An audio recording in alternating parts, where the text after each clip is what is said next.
To 100% Celeste, I need to collect 175 strawberries, triumph over 700 levels that were so hard I almost shoved my fist into my PC, and learn many gimmicks and mechanics to prove I'm not a loser. Here is how I got all the achievements on Celeste.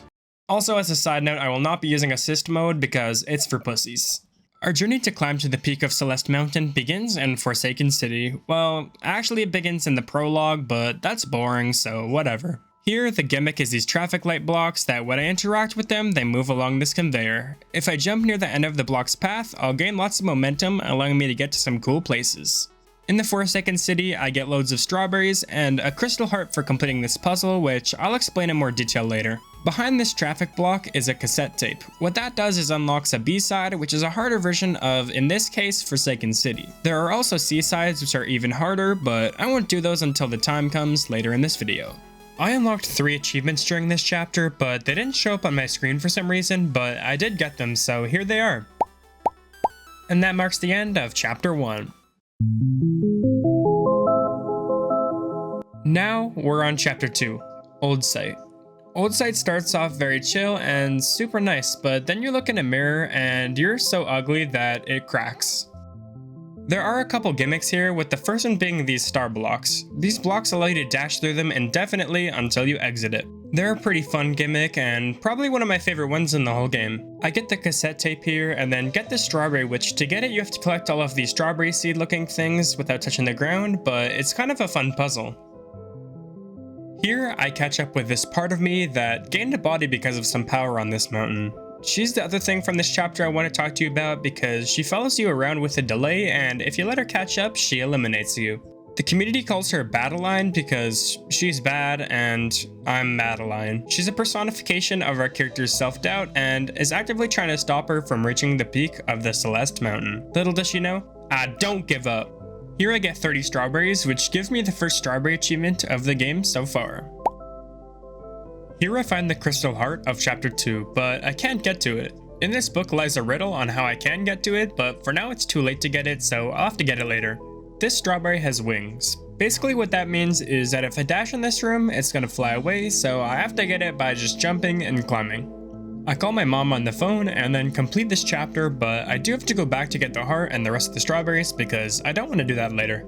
I got an achievement for completing the chapter, and then here I came back for the heart, and honestly I had to look it up because I'm not the smartest. Every time you go into a new screen you get your dash back, so you have to use your dash to gain distance and go up, and then the heart is just up here, and then for getting it I got another achievement. And now we're done with Old Site for now.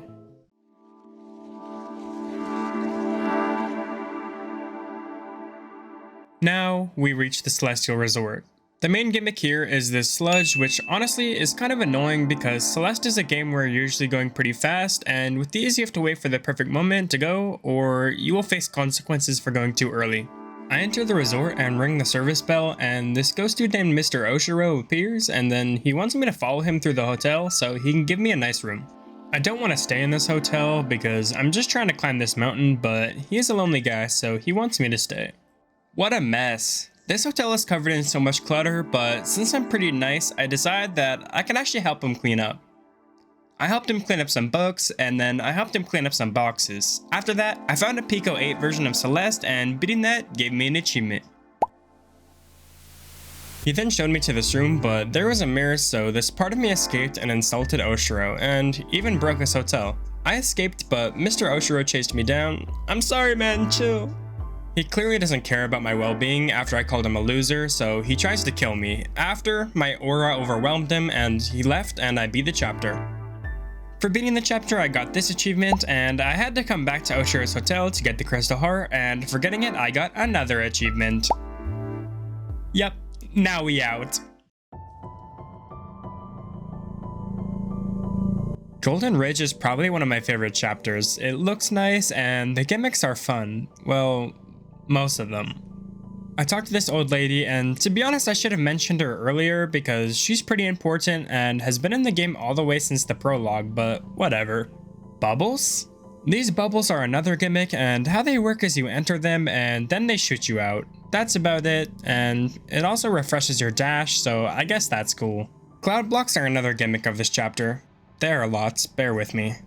There are two variants of cloud blocks, one being the white clouds that bounce you up and if timed right can give you lots of height, and pink clouds which are the exact same but once you bounce once, they disappear. Man, of course there's gotta be a wind mechanic in this game, bro. I hate the wind.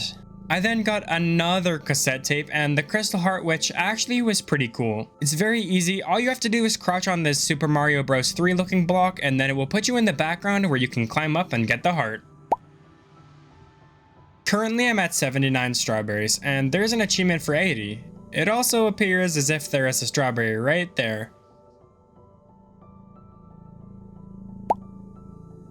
We also got platforms that move when I touch them. The ones that have the little bit of extra design, such as right here, I can interact with them and move them, and if they don't have that, then they just move and I can't move them myself. Now we got my boy Theo coming in now. I haven't talked about him yet because I was waiting for now because he's pretty important. We encounter Theo in many chapters and he's kind of like a voice of reason and he's mad chill, so here when Madeline is having a panic attack because the lever for the lift broke, he helps us calm down by telling us to picture this feather. And then we take a selfie, and then we beat the chapter, giving us an achievement.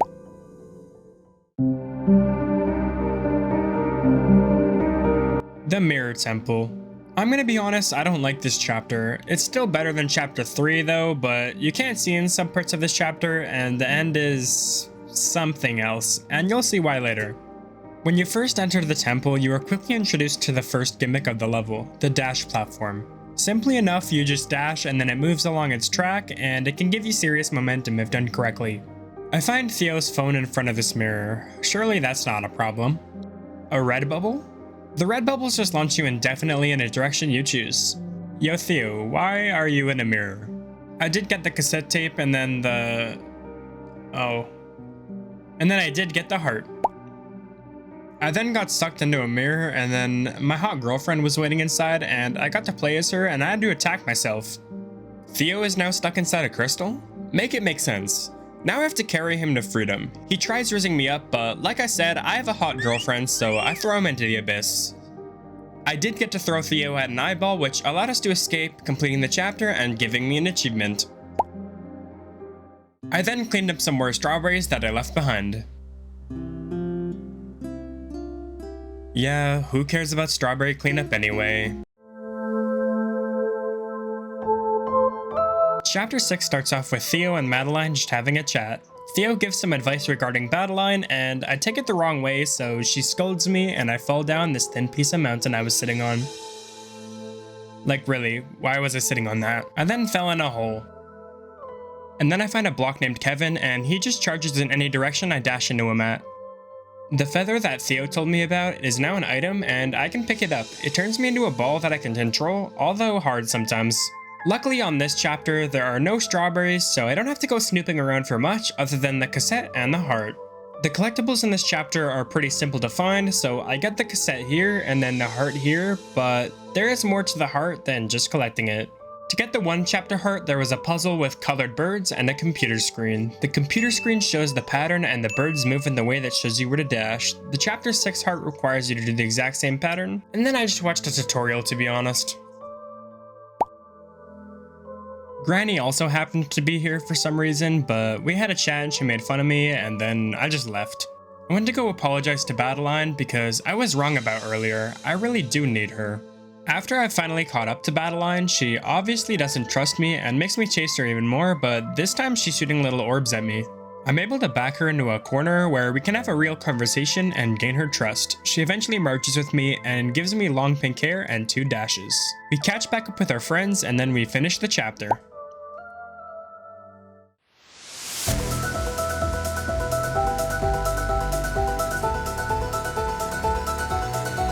The Summit, the final chapter for now. The Summit has remixes of all the previous chapters, excluding 6, and is the final true test of all the skills you've gained throughout your journey.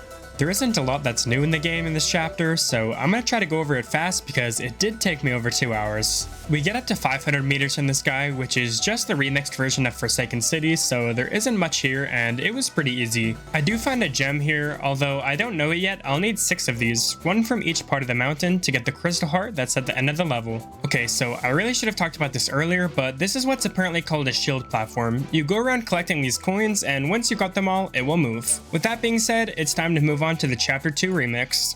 The Chapter 2 remix introduces nothing new, and I also missed the gem here, so there really isn't much to go over, so I'll just move past it for now because I'm not trying to make a 2-hour long video.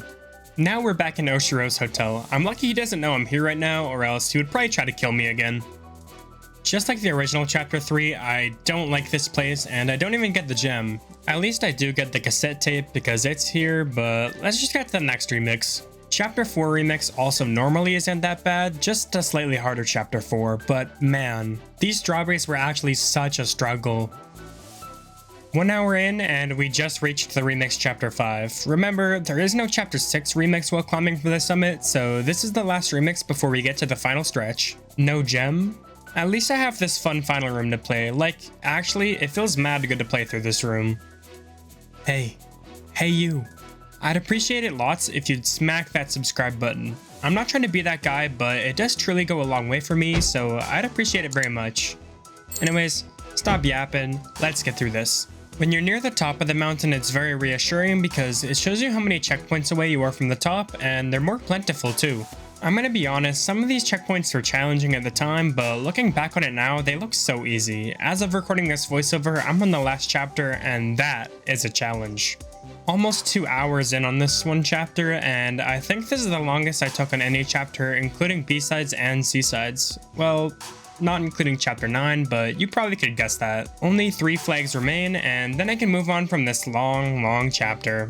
We reached the summit and talked to Battle Line, and shortly after the credits roll, displaying that we are done with this chapter. After the credits, we go back to Granny's house and cook a pie with all the strawberries we collected to share with our friends. And Oshiro, he's not my friend. I also did some off-camera mining and got all the strawberries in the first 7 chapters and the heart for chapter 7. I also didn't want to move on to chapter 8 yet, so I decided to move on to the B-sides for now. The B-sides are just harder versions of A-sides, obviously. There are no collectibles such as strawberries or cassette tapes, and the hearts are always guaranteed at the end of the level. There isn't much new here except for a few new mechanics, so I'll probably just skim over them unless they have something cool to show. I was actually stuck in this room for quite a while, but I also want to let you know that at the end of the video, I'll show my death count on every level, so if you're looking forward to that, just stay in touch, or just skip to it. To each their own. All B-sides end with a cassette tape-like room with the blocks that switch like the Mario beat blocks. This one was fairly easy cause it's just chapter 1B, so I got the heart, which in return gave me achievement, and now it's time for 2B. 2B starts like any other B-side, just a harder version of the original. My bird friend here teaches me a new mechanic I can use whenever I exit a star block, which can help me get some extra distance. What oddly shaped star blocks? Just over 20 minutes later, we make it to the end and get the next heart, giving me the next achievement. Chapter 3B is basically the same as 3A, but the annoyingness gets amplified. The amount of sludge increased, making traversing the hotel less bearable and more ridiculous. Like I mentioned earlier while talking about 3A, I hate having to wait around for the correct timing in a game like Celeste, where moving fast feels really good. At the end of the chapter, Mr. Oshiro is back, and after avoiding him, we got to the final room, got the heart, and got this achievement. For the 4th, 5th, and 6th chapter B-sides, there isn't much to say because they really don't add anything new to the game other than just a difficulty spike, so I'm just showing you when I beat them because I'm not trying to bore you. 7B for the most part was like 7A, besides one little thing. You start off the same as normal going through the different chapters, with them of course being a little harder. When you get near the end though, something is different.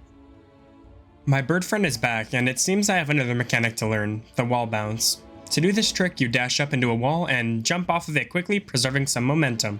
They put my new skills to the test by challenging me to perform this new tech many times, but personally I didn't find it too hard, allowing me to reach the peak once again, but this isn't over. At what looks to be the end of the chapter, there is one secret hole, which then launches you up to another room, which isn't too bad, and just shortly after I got the heart and got another achievement.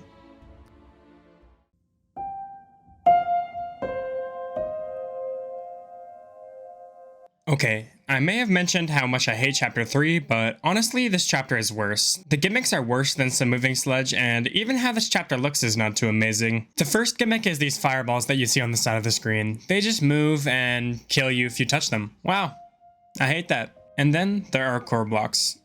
When it's hot, you step on it, it launches you in a direction, and that's all I'm going to say about this for now. This core switch turns everything from hot to cold, or vice versa. This changes what the mechanics do, and I like when it's cold over when it's hot, so I like it. The fireballs we saw earlier turn into these ice balls, and instead of killing you, you can bounce on them and they break. There are only 5 strawberries in total this chapter. Once I get them all, I'll be at 175 in total, and I'll get an achievement. This is my last strawberry right here. There isn't much in this chapter like I said earlier, and they aren't too tricky, so here's the achievement. Luckily for me, it's actually impossible to miss the cassette because you need to pass it to reach the end of the levels, so I got it, and then right after to finish the chapter, you get the heart. So obviously I got it, and then I beat the chapter, also getting another achievement. Immediately after I completed the A side for chapter 8, I went to go do the B side so that I could quickly get it over with and start the C side. So since there isn't anything new here, here's me beating it and getting another achievement, so we can move on. The C sides are much smaller than the A and B sides. In return, they are way harder. Usually they're like 3 rooms long, but they're still really challenging. The only thing you have to collect in the C sides are the hearts, and they're at the end of every level. I actually found chapter 2C really easy and enjoyable. I died less here than on 1A. Not 1B, not 1C, but 1A. It's really straightforward and short, so we'll just move on to 3C. I also didn't find 3C too bad. As usual, the sludge is pretty annoying, but due to there being way less rooms than normal, it was way faster and not as annoying as 3B. The last room was pretty annoying though. This last room took me quite a while because you need to have it timed right with the addition of Oshiro out to get your life, but eventually I ended up getting it.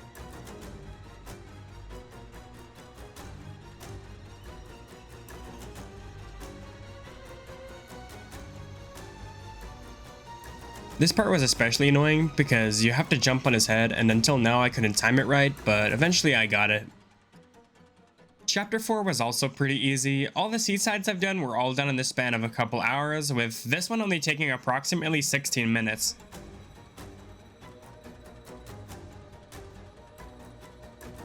I did chapter 5C the next day, and honestly I really liked this C-side because it feels very nice to play and it isn't too hard. 6C also didn't take very long, but some rooms were pretty tricky. It was fun though. Now, it's time to move on to the C side that many struggle on, 7C. 7C took approximately 2 hours of non-stop attempts, but I didn't once give up. I love achievements, so I was invested into this game and there was no way I would stop. If anyone watching this plans on going for all achievements, just try to keep a positive mindset going into each attempt. You can either go into an attempt raging and play extra bad, blinded by anger, or you can learn from each attempt and do better on the next. A good way to think about it is, wow, I made farther on this attempt than on my last, or think about how consistent you are getting. You know what does make me rage though? This bird. For chapter 8C, there's a new movement tech called a hyper, I think.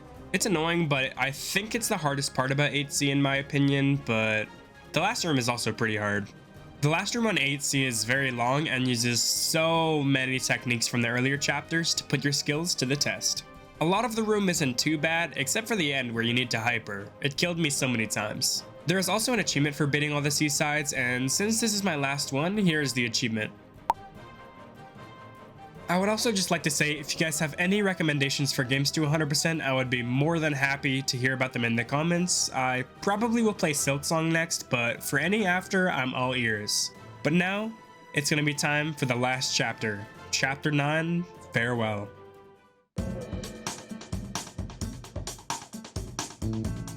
Chapter 9 was a tough one for me, not because it was too hard, but because when I was trying to push through it, I went through a phase where I played 2 hours of games a week, making it tough for me to play because I'd be rusty and I'd forget how to do some stuff. There are a couple new mechanics added in Chapter 9, such as the jellyfish you see in the background. It just works as a glider, and dashing into it launches it upwards. There are also these pufferfish guys that explode if you get near them, launching you in a direction. You can also jump on their head, which can bounce you up. This chapter is very long, so it was at the point where I just do a couple rooms each day, so it made this chapter like extra long. Here it makes sure you have every crystal heart from the previous chapters because it gets harder from here on. The first thing you see when you enter the gate is a cafe. The first thing you see when you get in the cafe is a new movement tech you have to learn called a wave dash. To wave dash, you first have to jump, dash downwards diagonally, and jump as you hit the ground. It's very easy to mess up because it's tricky, but pulling it off correctly gives you a lot of horizontal distance while you get your dash back. A little while later, they test you by making sure you can do lots consecutively, but it's not too bad. I was very inconsistent during this chapter. This one room took me over an hour, I'm not gonna lie, but luckily most were quick and easy for me. In this room we are actively chasing the bird, but once we finally catch him, we realize that we trapped him here. So our new goal is to help the bird escape. This is the final room of chapter 9. It's also the longest and also the hardest. All this to free some bird. I truly hope you've all enjoyed this video if you're still watching. I know I did get lazy for a few parts of this video, but for my first one, I'm happy of how it's turning out. This room is a test of all the skills you've picked up on throughout your whole Celeste journey. This room alone probably took me like 2 hours because you need to be consistent throughout your whole life. I have the footage sped up because this room is just so long, but you can definitely see what I had to go through. I skipped a portion of the gameplay because unfortunately I have to go through that again, but here's me making it to the end of chapter 9 and there's a little cutscene where I got this achievement and only 2 more achievements remain. After you complete the big last room of chapter 9, after breaking the power box, instead of going to the right like intended, there's an optional route on the left which you can take to a secret. Keep in mind, if you die on this route, you have to restart the room until you hit a checkpoint a bit after. At the end of this route, there is another long room which also did take me quite a while, but the thing about Celeste is that every time you die, you're learning. So although this room has lots of inputs you had to do, it didn't take too long for me to be able to master it. You may be wondering why I would need to do this route if it's optional. Well, unfortunately, it's required for an achievement because there's a moonberry at the end. While this gameplay plays in the background, I'm gonna just put the achievements on the screen because you're literally about to see me get it, so it's all good. I was at a loss for words when I got this achievement because this was the last hard one I would need for the 100%. The last achievement I left is very easy and you're about to see why. The last achievement is the 1-up achievement, and to get that, you just need to get 6 strawberries without touching the floor for more than a couple frames. What makes this achievement so easy is that you can do it anywhere, so of course I did it in the easiest chapter so I could have a little bit of fun with it. Here is me getting my last achievement for Celeste. Since you've stuck around, I guess I could spoil you with my death counts. Unfortunately, Google Sheets is too complicated for me, so here's just a picture from the game. Thanks for watching, see you next time. The videos will only get better from here, so subscribe.